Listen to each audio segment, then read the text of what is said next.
The main principle of the PVC injection molding process is to inject molten PVC material into the mold cavity, cool, and cure the former product with excellent physical properties and chemical stability.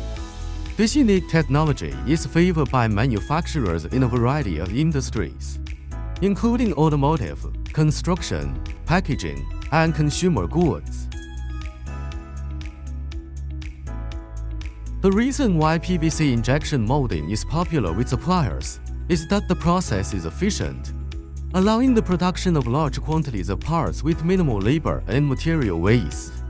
This cost-effectiveness makes PVC injection molding suitable for high-volume manufacturing.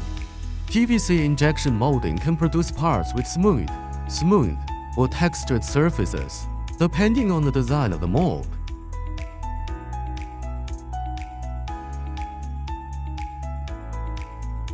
The parametric conditions of PVC injection molding determine the quality, consistency, and efficiency of the manufacturing process, and commissioning must be completed before processing begins.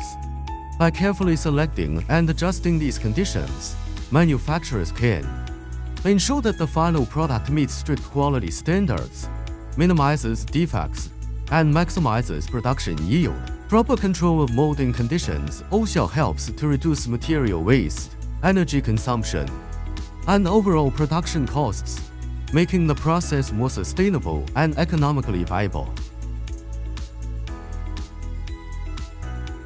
Would you like to know more about our company's products or services? Welcome to leave a message in the comment area. Welcome your attention, subscription, and consultation to get more industry information.